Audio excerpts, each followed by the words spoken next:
आबिर ने अंदर जो मंजर देखा वो उसके वजूद में शोले भड़काने के लिए काफी था। मलका सोफे पर पूरे इत्मीनान से लेटी थी। उसके चेहरे पर मुस्कुराहट थी और दिलशाद यूनुस उसी सोफे पर मौजूद था, और वो जिस कार्रवाई में मसरूफ था वो किसी भी शौहर के लिए नाकाबिले बर्दाश्त थी। दरवाजा बंद होने की आवाज पर दोनों ने बैक वक्त दरवाजे की तरफ देखा। दिलशाद यूनुस एक अजनबी नौजवान को दरवाजे पर खड़ा देखकर शदीद गुस्से में मुब्तला हो गया। वो चीख कर बोला, कौन है तू? मलका की इस अजनबी नौजवान पर नजर पड़ी तो वो सांस लेना भूल गई। उस पर घड़ों पानी पड़ गया। वो अजनबी नौजवान कोई और नहीं, उसका शौहर था। चंद लम्हों के मंजर ने आबिर पर सातों तबक रोशन कर दिए।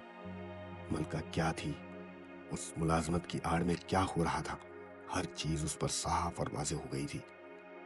अब यहाँ रुकना बेकार था। वो फौरन वापसी के लिए पलटा। दरवाजा खोलकर जैसे ही वो बाहर निकला, सामने रीटा खड़ी थी। उसने कहरालूद नजरों से आबिर को घूरा और सख्त लहजे में बोली, तुम बिला इजाजत अंदर कैसे गए? कौन हो तुम? हर शख्स आबिर से ही पूछ रहा था कि कौन हो तुम, लेकिन अपने बारे में कोई कुछ नहीं बता रहा था कि वो कौन थे। नंग खानदान? आबिर का जी चाहा कि उस औरत के मुंह पर जोरदार थप्पड़ मार कर बताए कि वो कौन है, लेकिन अपनी शनाख्त कराने का फायदा क्या था? वो फाहिशा तो सोफे पर पड़ी थी। अपनी इज्जत उतार कर अब किसी को कुछ बताना अपनी जिल्लत करवाना था। उसने कुछ न कहा। वो जारहाना अंदाज में उस दरवाजे की तरफ बढ़ा जहां से वो इस जहन्नुम में दाखिल हुआ था। रीटा उसके पीछे लपकी। दिलशाद यूनुस ने अपना दरवाजा खोला और जब उसने नौजवान और रीटा को आगे पीछे भागते देखा तो उसने चीख कर कहा, ये भागने ना पाए। रीटा ने बाहर निकलकर शोर मचाया, इसे पकड़ो, इसे पकड़ो। और दिलशाद यूनुस ने फौरन सिक्योरिटी गार्ड्स को अलर्ट कर दिया।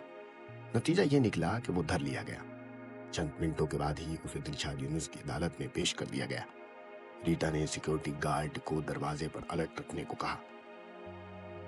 जब वो बाहर निकल गए और दरवाजा बंद हो गया तो दिलशाद यूनुस ने उस लड़के का सर से पांव तक जायजा लिया। वो एक खूबसूरत नौजवान था। अपने चेहरे मेहरे से शरीफ दिखाई देता था। यूं उसने अभी तक कोई गैर शरीफाना हरकत की भी नहीं थी। वो अंदर आया, उसने देखा और फिर फौरन ही पलट गया था। दिलशाद यूनुस की तजुर्बेकार नजरों ने उसकी शख्सियत का एक्सरे किया और सर झुकाए खड़े इस शरीफ सादे से मुखातिब होकर बोला, बैठ जाओ। लेकिन आबिर के जिस्म में कोई हरकत ना हुई। वो सर झुकाए खड़ा रहा। वो क्या नजरें उठाता और नजरें उठाकर क्या देखता? उस बेवफा को देखता जिसको बिना जाने उस पर मर मिटा था, जिसके लिए उसने अपना घर, अपने वालिदैन और चाहने वाली बहन सबको छोड़ दिया। सर उठाने को क्या रह गया था? मलिका ने उसका सर शर्म से झुका दिया था। उसे ख्याल आया कि मलका ने उसे पहले ही दिन खबरदार किया था कि मर मिटने से पहले मुझे जान तो लो कि मैं कौन हूं। लेकिन उसने परवाह कहाँ की थी, बस अपनी मोहब्बत को अहम जाना था। बिना सोचे समझे कह दिया था ना, तुम जो भी हो मेरी हो। तो आबिर अली निसार अब भुगतो। दिलशाद यूनुस ने रीटा को घूर कर देखा और कहा, रीटा ये अंदर कैसे आया? जी वो मैं कमरे में मौजूद नहीं थी तो वॉशरूम में गई थी। रीटा ने घबराते हुए जवाब दिया। फिर दिलशाद यूनुस ने आबिर से मुखातिब होते हुए कहा, हाँ जी आप बोले, आप खुद बताएं आप हैं कौन? आबिर की आवाज में लर्जिश थी। मैं कौन हूं? मैं कौन हूं? इनसे पूछ ले, पूछो इनसे कि मैं कौन हूं। किससे पूछूं? रीटा से? दिलशाद यूनुस ने वजाहत चाही। जी नहीं, इनसे। आबिर ने मलका की तरफ देखे बगैर इशारा किया। वो सोफे पर बैठी थी। ओह अच्छा, तो तुम मलका की तलाश में अंदर आ गए थे। दिलशाद यूनुस को बात की तह तक पहुंचने में देर न लगी। फिर वो मलका की तरफ मुड़ा और उससे मुखातिब होकर बोला, मलका क्या ये तुम्हारा मंगेतर है?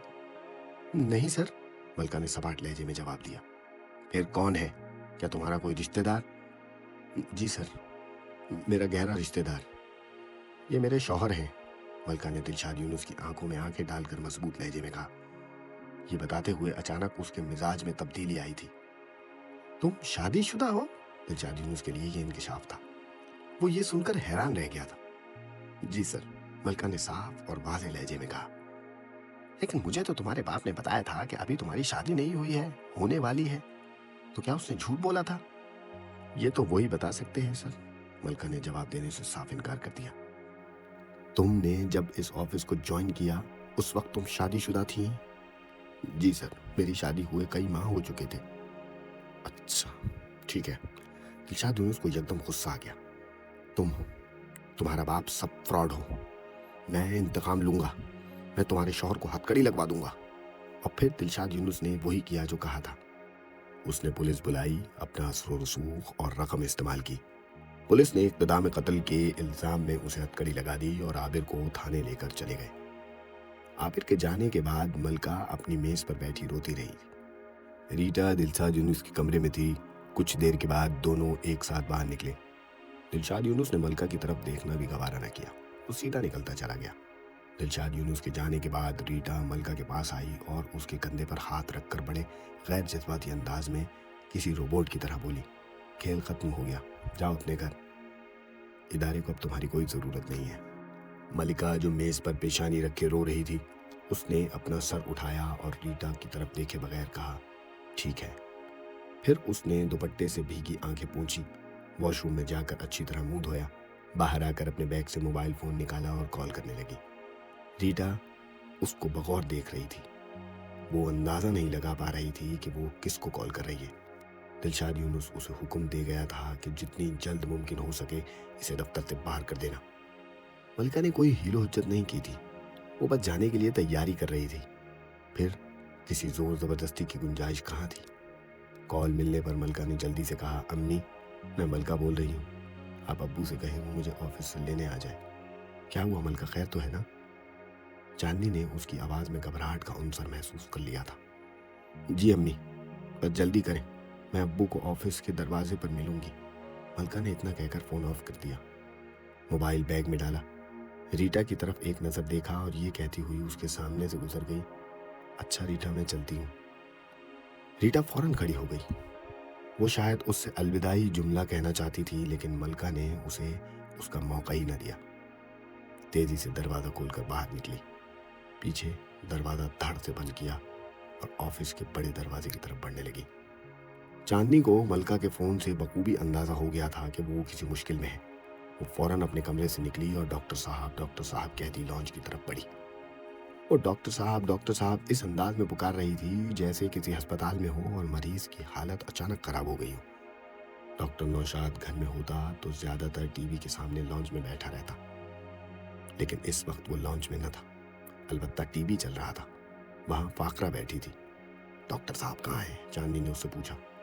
अम्मी, अब्बू तो ड्राइंग रूम में हैं, कोई आया हुआ है, फाकरा ने बताया। और आबिर? चांदनी ने पूछा। अम्मी, मुझे क्या पता, अपने कमरे में होंगे, मैंने देखा नहीं उनको सुबह से। फाकरा, जल्दी उठो, जाओ अपने अब्बू को बुला कर लाओ, चांदनी ने उसे हिदायत की। अम्मी खैर तो है, आप इतनी परेशान क्यों लग रही हैं? फाकरा उठते हुए बोली। हाँ देख, ऐसा करना, डॉक्टर साहब को कमरे में भेज देना, चांदनी ने अपने कमरे की तरफ कदम बढ़ाते हुए कहा।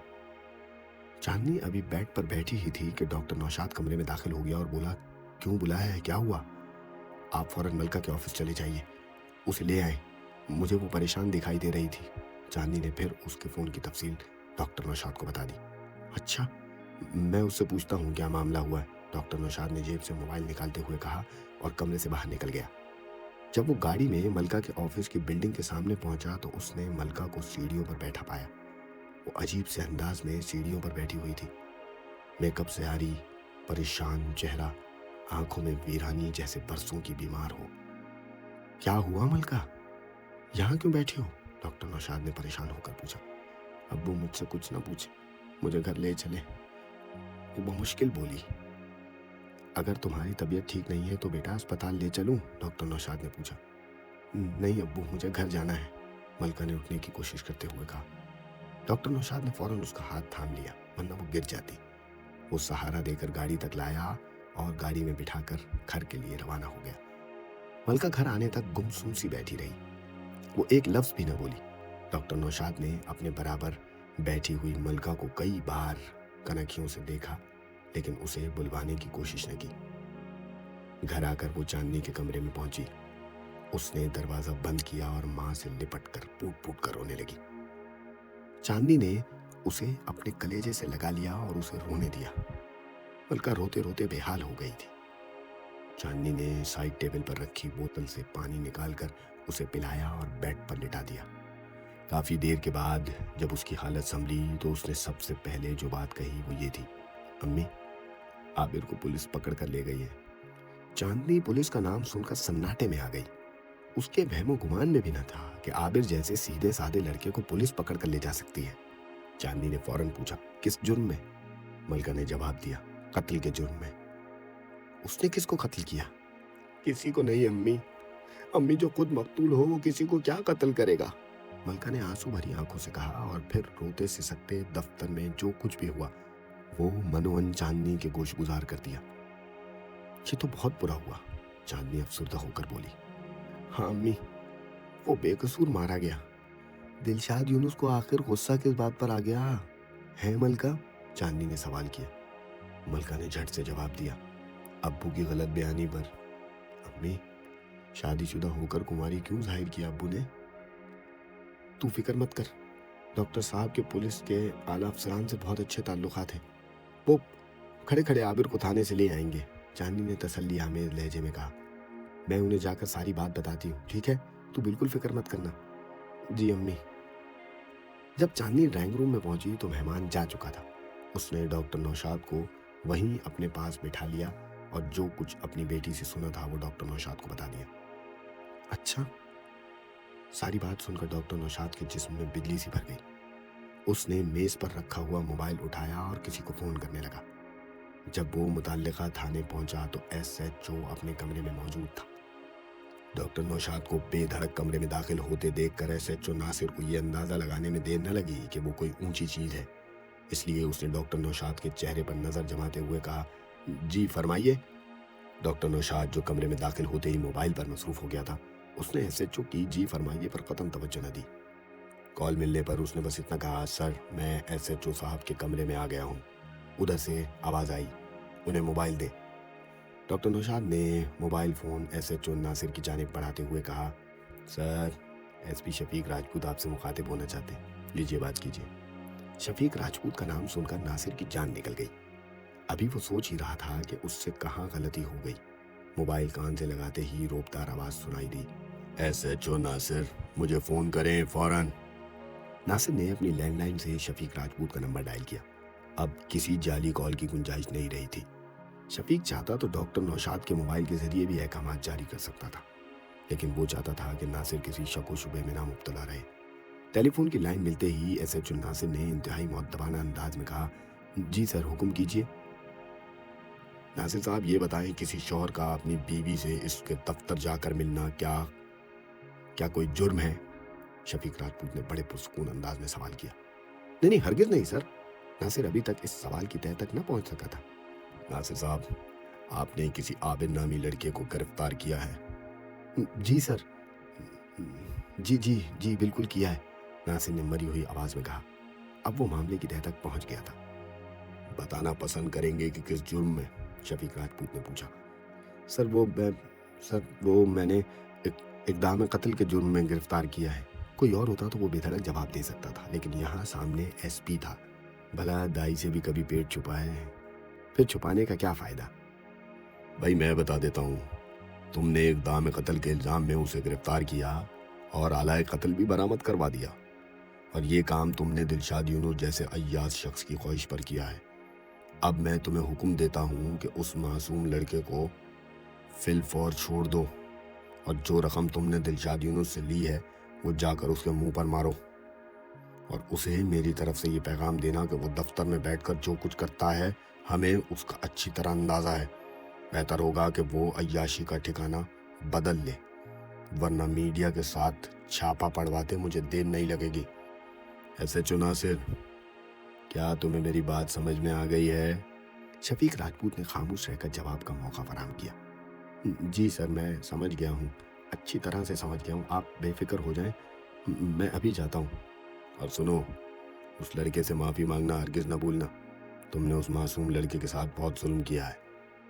اس وقت سے ڈرو ناصر جب تمہارے بیٹے کے ساتھ کوئی ایسا ہی ظلم کرے۔ اوکے؟ شفیق راجپوت نے فون بند کر دیا۔ ریسیور رکھ کر ناصر نے گہرا اور ٹھنڈا سانس لیا۔ طوفان محض گرج چمک کے ساتھ گزر گیا تھا۔ اس نے برس کر کوئی نقصان نہیں پہنچایا تھا۔ وہ فوراً ایکشن میں آ گیا۔ پہلے اس نے ڈاکٹر نوشاد سے پوچھا، محترم وہ لڑکا آپ کا کیا ہے؟ کیا بیٹا ہے؟ نہیں، وہ میرا بیٹے جیسا داماد ہے۔ پہلے تو میں آپ سے معذرت چاہتا ہوں، میں کسی غلط فہمی کا شکار ہو گیا تھا۔ میں آپ کے داماد سے بھی معافی مانگنا چاہتا ہوں۔ یہ کہہ کر وہ اٹھا۔ میں اسے ابھی لے کر آتا ہوں۔ عابر کو آزاد ہونے میں 5 منٹ سے زیادہ نہ لگے۔ ڈاکٹر نوشاد عابر کو لے کر تھانے سے نکل آیا۔ عابر نے دفتر میں جو کچھ دیکھ لیا تھا اور اس کے بعد اس کے ساتھ جو کچھ ہوا تھا وہ سب کسی غیرت مند انسان کے لیے ڈوب مرنے کے مترادف تھا۔ ڈاکٹر نوشاد کی سمجھ میں نہیں آ رہا تھا کہ وہ عابر سے کیا کہے اور کس طرح کہے۔ گاڑی کے قریب پہنچ کر ڈاکٹر نوشاد نے فرنٹ سیٹ کا دروازہ کھولا اور اپنے لہجے میں سارے جہاں کی محبت بھر کر بولا، آؤ بیٹا گھر چلے۔ جواب میں عابر نے 2 ٹوک انداز میں جو کچھ کہا وہ ڈاکٹر نوشاد کے ہوش اڑا دینے کے لیے کافی تھا۔ عابر نے اس وقت ڈاکٹر نوشاد سے کیا کہا، یہ سب کہانی کے اگلے حصوں میں ہمیں معلوم ہو جائے گا۔ کل اسی وقت میں اس کہانی کا اگلا حصہ لے کر آپ کے سامنے حاضر ہو جاؤں گا۔ اس میں ہم انارا اور مائی پنکھی کے بارے میں جانیں گے۔ اس وقت تک کے لیے آپ میرے چینل کو سبسکرائب کیجئے، ویڈیو کو لائک کیجئے اور اپنے دوستوں کے ساتھ ضرور شیئر کیجئے گا۔ کامنٹ کر ضرور فیڈ بیک دیجئے گا کیونکہ اس سے میری حوصلہ افزائی ہوگی۔ اپنی ڈھیر ساری دعاؤں میں مجھے یاد رکھیے گا۔ اپنے آس پاس لوگوں میں پیار بانٹتے چلیے۔ اللہ حافظ۔